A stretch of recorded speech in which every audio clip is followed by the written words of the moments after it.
नमस्कार, मी प्रणिता बोरसे. जय महाराष्ट्र मध्ये आपलं स्वागत. बुलेटिनच्या सुरुवातीला महत्त्वाची राजकीय बातमी. नांदेडमध्ये उपमुख्यमंत्री अजित पवार यांच्या सभेत घोषणाबाजी झाली आहे. घोषणाबाजी करणाऱ्याला पोलिसांनी ताब्यात घेतलं. अजित पवारांनी एससी वर्गीकरणावर बोलण्यासाठी ही घोषणाबाजी करण्यात आली.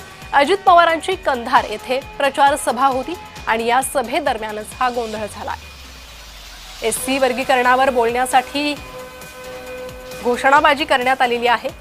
घोषणाबाजी करणाऱ्याला पोलिसांनी ताब्यात घेतलंय. अधिक माहिती घेणार आहोत. आमचे प्रतिनिधी प्रवीण खंदारे सध्या माझ्यासोबत जोडले गेले आहे. प्रवीण, घोषणाबाजी करणाऱ्याचं म्हणणं काय होतं?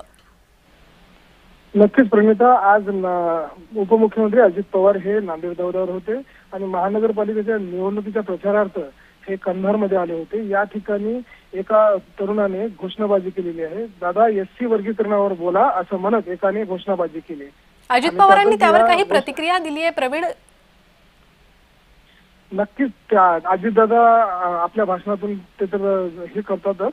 अजितदादा हे बोलले की आता हे मीडियावाले पण फक्त त्यांना कव्हरेज देतील आणि या कव्हरेजसाठीच हे लोक अशी घोषणाबाजी करत आहेत, अशी सुद्धा प्रतिक्रिया जी आहे भाषणामध्येच अजित पवार यांनी दिलेली आहे.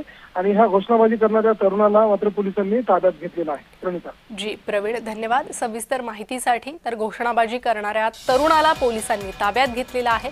आरक्षणाचा मुद्दा वारंवार गाजत असतो आणि आता एससी आरक्षणासंदर्भात अजित पवारांनी बोलावं, त्यांची भूमिका मांडावी अशी मागणी हा घोषणाबाजी करणारा करत असल्याची माहिती मिळते.